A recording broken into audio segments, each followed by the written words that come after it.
Welcome to the Underground, my little underground with Peter A.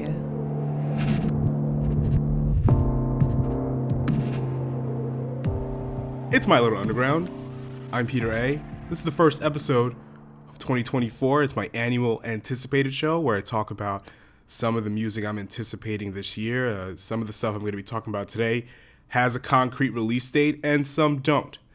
And this is also the 6th anniversary of My Little Underground. I started this January 2018. And that's when we actually had snow on the ground here in New York City. I remember I started recording this show at a recording studio out in Long Island City, Continental Sound, and Mike Javasa was an engineer. Big shout out to him. And my brother, Michael Smiley Arriaga, who I do the Wrestling Caucus with, he accompanied me, and he actually got me in contact with Mike Javasa.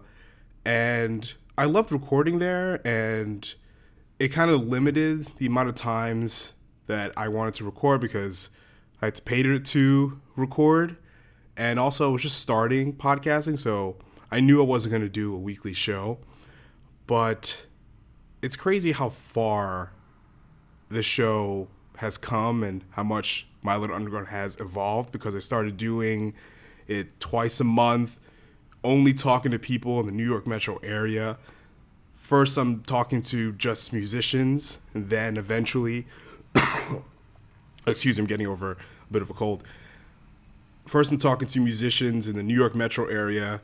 Then I'm talking to TV personalities, fellow podcasters, nonprofit organizers. So it's kind of crazy how far the show has come. And then COVID and evolving technologies has allowed me to do episodes more often. I remember in 2020, I started doing a show every week because during COVID, like, what else was I going to do? You know what I mean? And I started talking to people from all over the world. You know, I had Nana Ajoa, who is from the Netherlands, and I talked to, Jasmine White Gluz of No Joy, who lives in Canada. It's kind of crazy. It went from just focusing on New York musicians to people all over the world, which is just amazing. And now I do my show from my apartment in New York City. It's crazy, and I love it. I love my style. I love that I don't have to go to a recording studio, even though there are benefits of doing a show in a recording studio. But as time went on, I realized I can kind of do this myself, and I'm pretty proud of the work I've done. And another thing to note is that I've never done a creative endeavor for this long. Like, I did college radio, and all those shows lasted, probably 2 years max. And I did internet radio for a while, and that didn't last 2 years. And because a lot of those things, I kind of moved past that. I wanted to do something more. I didn't want to, be kind of attached to doing something for a specific time on a specific day. You know what I mean? I kind of wanted to do something on my own terms, and I felt that podcasting was my medium in that regard, because I can do a show or do anything from anywhere at any time. I did a few podcasts outside in a park, and those are some of my favorite shows because I wasn't in a studio. You know what I mean? I didn't have an engineer or anything like that. It was just me and my guests, or maybe just by myself. And I kind of love that. I love the freedom that this medium has offered me. I think that freedom has allowed me to be so consistent with My Little Underground because I'm doing everything on my terms. And I actually enjoy doing it. There were times I've been burnt out, but the times I've been burnt out doing other endeavors, it's not even close. I don't really feel that much burnout from doing this because, again, I'm doing everything on my terms. And I love this show, and I'm going to continue doing it for as long as I feel like it. But today, we're going to be talking about some of my most anticipated albums of 2024. And we're going to start with something that doesn't really have a concrete release date, but something tells me that something is coming. And I'm talking about, of course, Miss Empress of. She's put out a string of fantastic singles in 2023, including Kiss Me with Rina Sawayama, who another person that I hope has something else coming in 2024, and Feminine. And Empress of's last album was in 2020, I'm Your Empress of, which I know was on my year-end list that year. And these two singles are tremendous, and they are great examples of fantastic pop songs. I think anyone in the pop music world has to live up to Miss Empress of's standards, in my opinion. Her songs are so lively, they're so potent, and she has a beautiful, sultry voice, and I'm very excited for what she has planned in 2024. Moving on to Benny the Butcher. His upcoming album, Everybody Can't Go, is coming to us January 24th. And this is his first debut full-length album for Def Jam. And he's very excited and motivated to make a huge mark on Def Jam. And I think that's interesting because you don't really hear rappers celebrating or feeling some sort of drive and motivation to be a part of a major label. A lot of artists, especially those that had some commercial success, a lot of them tout that they are quote unquote independent. But Benny the Butcher here, he boasts that, yes, he's been independent, but if he's going to be on a major label, it's got to be bright. I'm paraphrasing, of course, and Benny's also motivated to make a mark on Def Jam like Jay-Z and DMX. Like, he wants his albums to be like major events, and I'm very curious to see how he's going to follow up Tana Talk 4 from 2022, because that album was just remarkable, and I still listen to it repeatedly 2 years later. But I have to be honest, the first single for Everybody Can't Go was Big Dog with Lil Wayne. I thought it was a total dud. But maybe I'm wrong, because when you look at his Spotify, Big Dog is the number one most played song in Benny the Butcher's catalog, at least just from Spotify. But the second single, One Foot In with Stove God Cooks, was tremendous. It's everything that Benny the Butcher is about. It's very motivating. You know, it's telling you a story of how to come out of a life of drug dealing. It's very inspiring. It kind of makes me think of Jeezy's Thug Motivation album from 2005. It's like coming out of that world and into a new hustle. Very excited for that.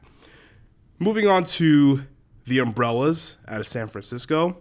Their second album, Fair Weather Friend, comes to us also on January 26th. And this is their second album with Slumberland Records. What made me excited about The Umbrellas was hearing the Write It in the Sky 7-inch. And this song is everything that The Umbrellas are about. Very positive, uplifting, memorable jangle pop tunes, and all the singles for the Fair Weather Friend album, Echoes, Gone, Three Cheers, are everything that I love about this band. You hear these songs, you're just going to feel good about yourself. If you're going to work or you got the scaries, you listen to The Umbrellas, you're just going to feel good about starting your week. Moving down to Florida, we got the record label Citronella Room. And they recently announced on their socials that there will be 2024 releases from Buster Wolf, along with Artisan P. His collaboration with DJ Proof is coming, and there's going to be Don't Tell a Soul remixes. Now, if Citronella Room's 2024 is anything like their 2023, then I'm very excited, because last year we had the tremendous Don't Tell a Soul EP, which is the collaboration between Buster Wolf and Artisan P. I bought the limited edition cassette. I think if anyone has heard it and enjoyed it, they should do the same. I listened to it a ton, even today. And Buster Wolf's Jewel Cake, unbelievable. These instrumentals have so much life. I remember the first conversation I had with Buster Wolf, I likened his work to that of Jay Dilla because they have a similar way of like chopping samples. You know, they're both a little different. I think Busta Wolf is a little more avant than Jay Dilla was, even though both are just very creative and they pull from a lot of different inspirations. I think Busta Wolf is very inspired by like video game scores, which I think is really cool. And I think that there is some, not to put anybody else down, but there are people that make instrumental albums that are just kind of dull and they just kind of exist in the background. But to me, a great instrumental album, something that, because you don't have melody, you don't have someone singing or rapping or nothing like that, but they have to exist and plant themselves in the front of your mind. You know, they're not just in the background. Yes, you could put on a Busta Wolf album at a party and they can blend perfectly in the background. But to me, the arrangements have to stick out in a way that you can actually enjoy the music. You know what I mean? By actually listening to it. And there's stuff going on that you have to pay attention to. So very excited to see what Busta Wolf and the rest of Citronella Room has coming in this year. Moving on to the Black Keys. They announced a new album, Ohio Players, coming to us April the 5th. They announced and released the first single to the album, Beautiful People, Stay High. And I have to be honest, their last album, Dropout Boogie, very disappointing. But this first single, Beautiful People, gives me tons of hope. It's very lively, very full of life. It's like a flower just coming to blossom. It has a ton of promise, and it has a lot of like vibrancy that Lonely Boy had, if you remember that song from 2011. Just a song that would just put you at ease, and I think people listening can recognize the theme of the kind of music I like. You know, I like to listen to music that makes me feel good about not only myself, but taking on all the adventures of life, either going to work or going to the gym or just taking a stroll. You know, it also has to soundtrack my life too. And I feel like this song is a part of that. You know, if you listen to this song, just like listening to the Umbrellas, you put Beautiful People on, you don't feel good about yourself. Well, maybe this is not the type of music for you, or maybe dark, brooding, and dystopian music is your thing. You know, there's some beauty to that music too, but I'm the kind of person that I like major chords, if that helps. Looking forward to this Black Keys album, really. And I think this is the kind of song, because Black Keys, if you know anything about them, they love to tour. They love to play live. And they're a great live band. And I think their recent output, at least the last decade, was since they broke out commercially, they're making, you know, good radio songs, radio-friendly songs, but I don't know if there's not a lot of radio stations that are focused on modern contemporary rock music anymore. But still, you know, with the streaming services world, I guess this will fit great on a quote-unquote summer vibes playlist. This is coming out in April, so the weather's going to be better. And when you go see the Black Keys live, you can't tell me, if you hear this song, that this won't work for a live crowd. This is a live crowd-focused song. So really looking forward to this new Black Keys album. Ohio Players out April 5th. Moving on to Ride. They announced a new album, Interplay, March 29th. And this is their first album since This Is Not a Safe Place back in 2019. And I thought that album was a little disappointing. When I first heard it, I enjoyed it a little bit, but it quickly fell out of favor for me. It aged poorly fast. You know, at first I'm like, oh, that's kind of a bop. And then I quickly forgot about it. None of the songs are very memorable. And I think their first single to their new album, Interplay, Peace Sign, has a ton of promise. It has the energy and charisma of their comeback album, Weather Diaries from 2017, which I still listen to this day. To me, it's one of the best comeback albums you'll hear, and one of my favorite albums in their repertoire.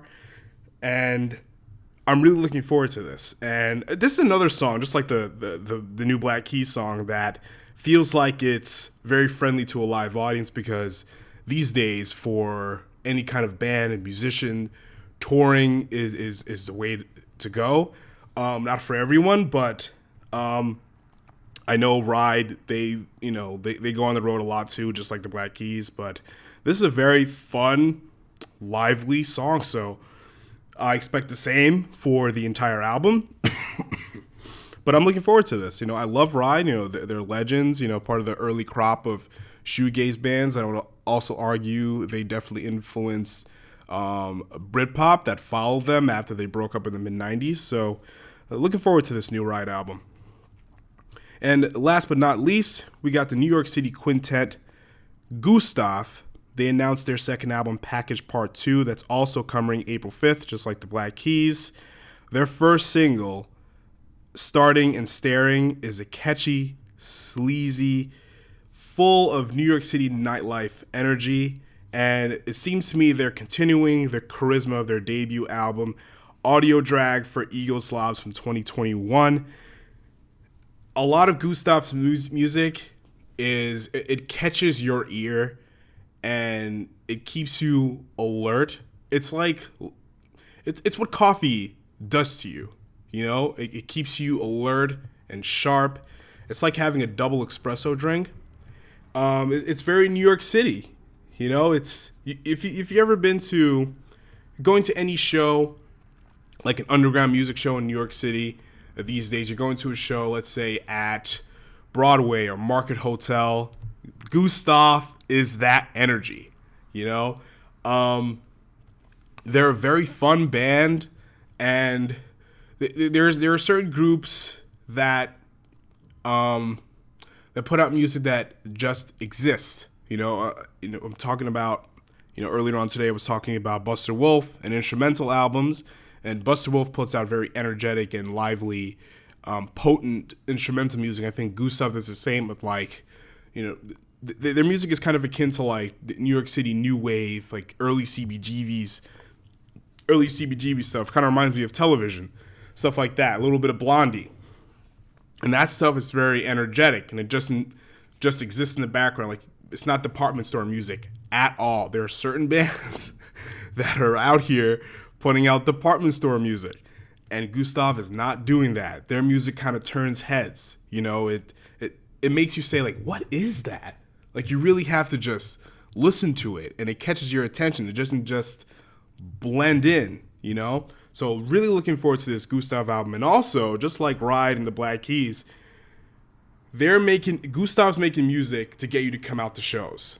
I'm listening to all this music that I'm anticipating, and it all sounds like stuff to bring me out to a show, because last few years, I have not been totally motivated to go to shows. And I think part of that is a diversity issue, but some of that is some of y'all are putting out some bland ass albums that are not making me want to overpay, because concerts these days, even at the underground level, cost way too much. But that's a different conversation for another day. But 2024 seems like right away. It's only January, but there's never been, to me, at least in the last couple of years, so much stuff that I'm anticipating right away. Last year, there wasn't a whole lot of stuff right away that I was anticipating, but as the months went on, there were a lot of stuff that came out that I enjoyed. But I think this year is a little different, so I'm very excited. All right, that's going to do it for today, and I'm Peter Ray. Thank you for listening to My Little Underground. If you want to follow me on the socials, all the links are in the description. Later days. My Little Underground.